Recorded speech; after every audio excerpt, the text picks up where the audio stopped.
want like how you type, anything you want from the calculator. I know how to use the calculator, so I didn't write down a bunch of the notes. But if you want to make notes about where the graphing buttons are or anything like that, you should do so. No, positive 12. So your vertex was at 312, and we had these intercepts.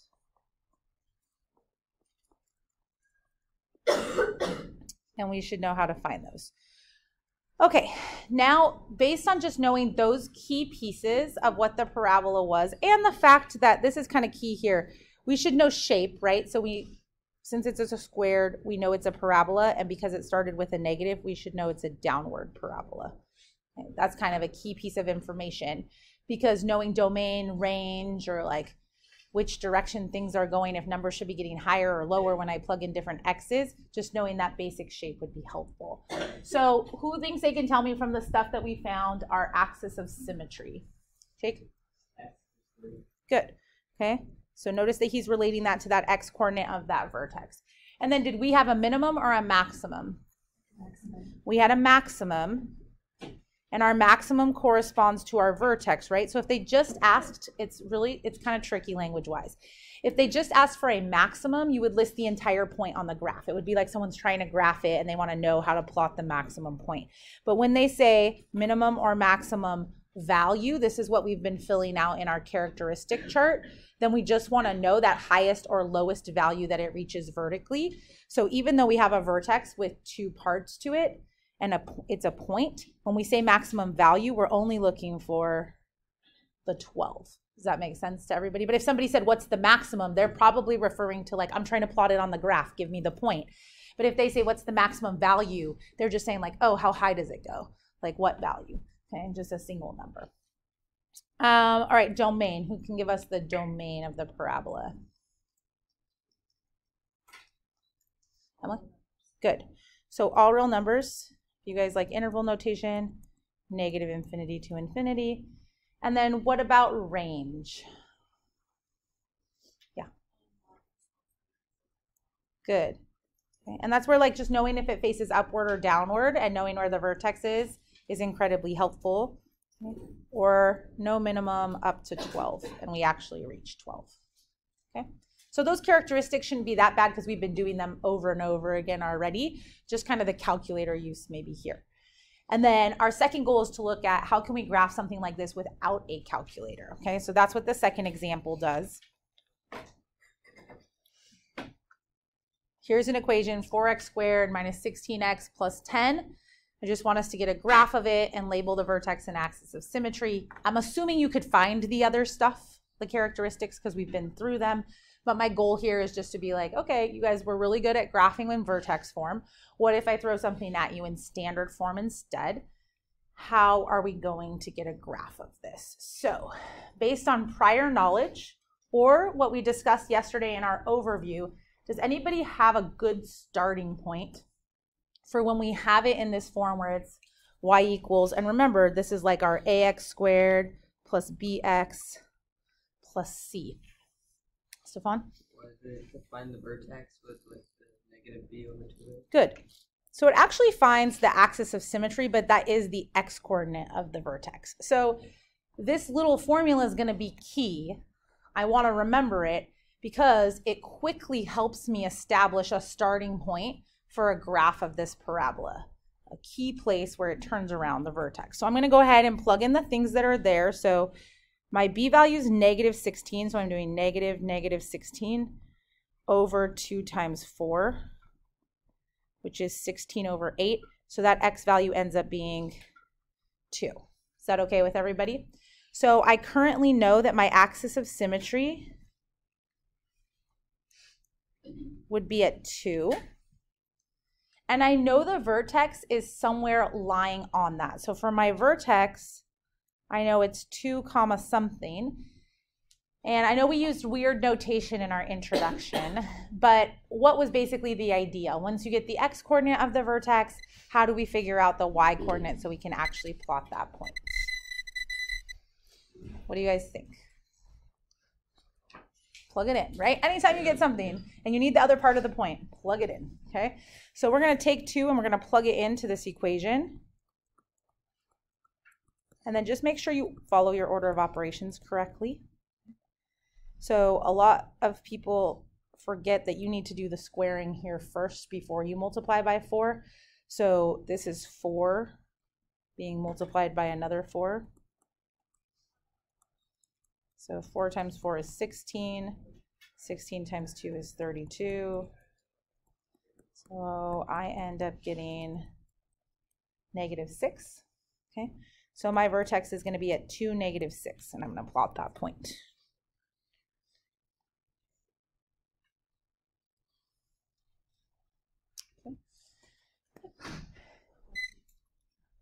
Okay, so a couple things before we finish the graph. We're not done clearly with the graph, right? This is not a parabola. It's an axis of symmetry and one very important point of the parabola, but not everything else. So basically, I need some other points, and I want to make clear what I hope was clear yesterday in the introduction.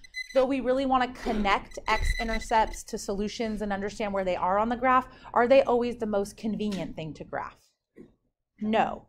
Okay, sometimes we won't cross the x-axis. Will we cross the x-axis with this parabola? How can I tell if I'm going to cross the x-axis? Morgan? Good. Okay, whether the a value is positive or negative to know if it fits the normal format or has been reflected, and whether our vertex is above or below. So our vertex is below the x-axis, and do we expect this parabola to open upward or downward? Upward, because there's no reflection, right? There's no negative in the a value. Okay, so knowing that it goes upward, it will cross, but then, so like it could work to find the intercepts, but they could be horrible, right? They could be something like 1 plus or minus rad 10 over 6 or something. So we don't have to find the intercepts to finish our graph, but we do need some more points. So if we're not going to find the intercepts, how do we get more points on a graph? Alex?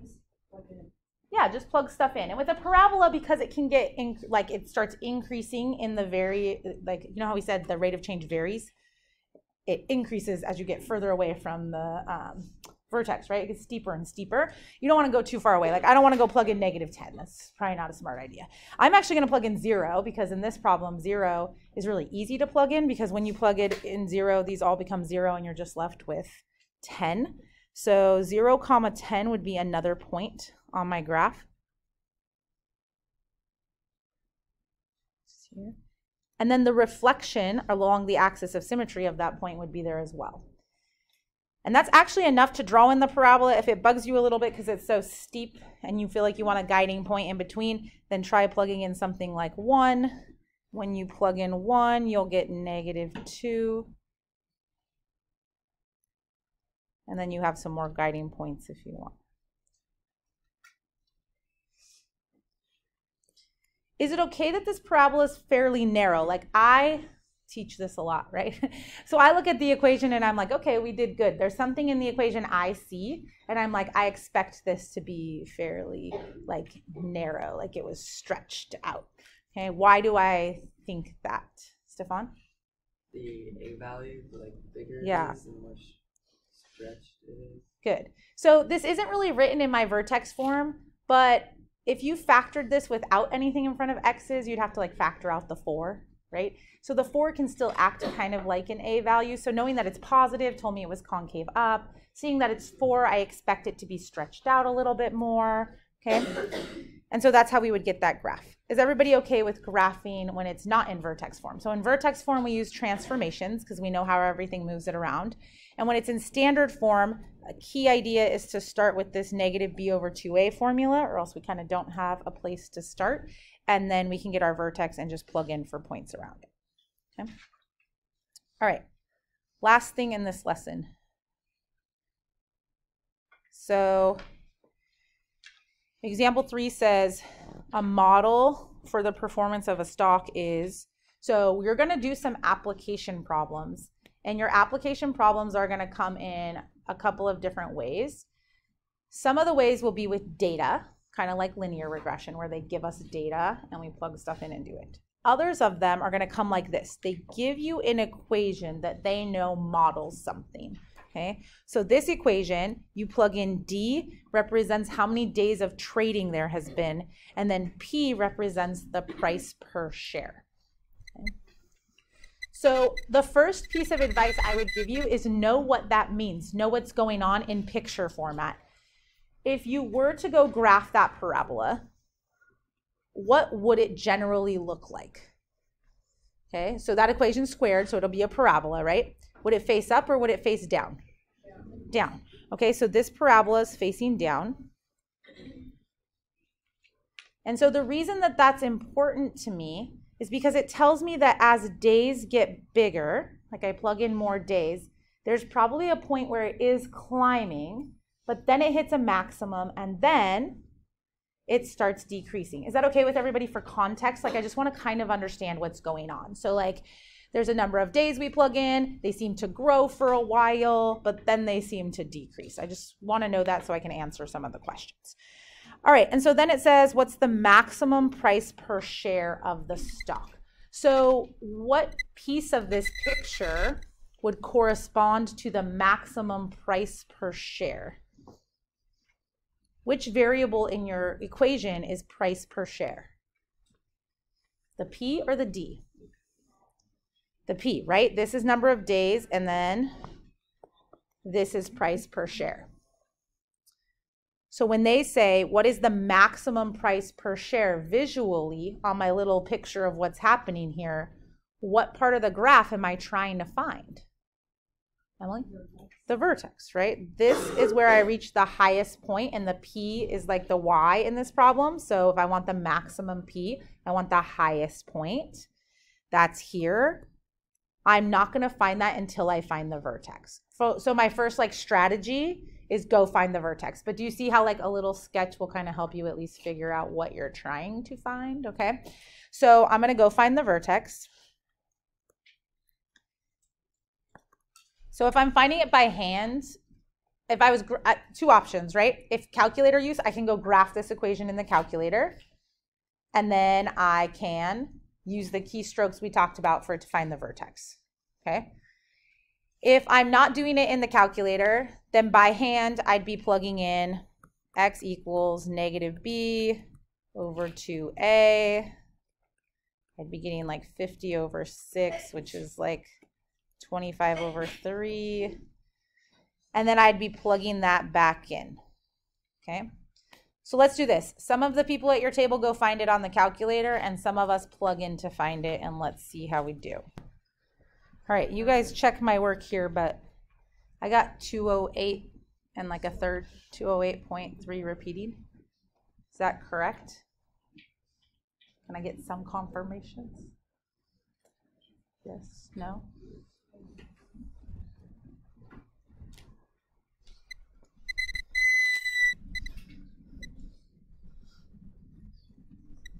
Let me know when you get it so I know that I did it right. And I see a lot of people on their graph changing their window. So here's an interesting thing. Sometimes to know your window, you might have to find the vertex anyways, right? Like if I was trying to set my window and I wasn't good at like guessing how high to make it, if I wanted to know like, I just want to know how high it has to be, I would go find my vertex by hand anyways to know how high my window has to be. So just, you know, you got it? Yeah, I did. All right, okay, so you did it by plugging it in and got that, so did I. Anybody that's done it graphically, have you found the same thing that we found? You guys need a little more time?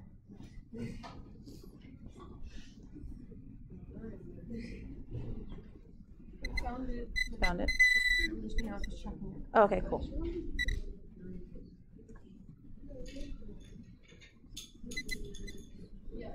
Same thing, okay. All right, so I have confirmation from other people that plugged it in and some people that graphed it that we get the same thing, okay? So what was annoying about graphing this one, people that were graphing it? Nothing? Perfectly fine? It was great? We all enjoyed the experience? No? What was annoying about trying to graph this problem? Okay, nothing. All right. Did all of you get the graph? Yeah. Maybe the fraction. Okay, so maybe the fact that you're getting the fraction, right? Did anybody have to change their window like a million times or never actually even get to see the parabola? Yes, that didn't annoy you guys. It annoys me when I graph them, but it's okay if it doesn't annoy you. You guys have patience then, and I don't. So Sometimes it's simpler one way or the other, and whether you're able to use the calculator as a tool. And we expect you to do both. So I just want you to know both options and have both options. And then you are gonna be the person that chooses your strategy. And sometimes you're gonna choose the calculator, and sometimes you're gonna choose to do it by hand, just by whatever's gonna suit you better, okay? So we find this vertex, and then we still need to answer the question. Listing the vertex is not the answer to this question. The question was, what is the maximum price per share of the stock? So visually, I understood that to get the information to answer this question, I needed the vertex. But now you need to actually answer their question. You can't walk into a business meeting and just spit out some like coordinates. They'll all be staring at you and being like, what? Okay. So how would we answer their question? What is the maximum price per share of the stock? Morgan? Good. $208.33. Does everybody know why we chose the 208 instead of the 8? Right? Kind of like our linear regression problems, this problem has context, right? The X is not really an X, it's a D, and D stood for number of days of training, and the Y is not really a Y, it's a P, and P stood for price per share. So do you guys see why we picked the Y coordinate and not the X coordinate? I could change the question. I could change the question to how many days should they continue trading so that they get the maximum price per share? And what would the answer to that be? 8.3 days, and then you have to decide if like 0.3 days exists in this problem. Do you say it at 8? Do you say it at 9? Like, what do you do with that? Is that okay with everybody, that the question will be in context of the information that actually now represents X and Y? Okay, so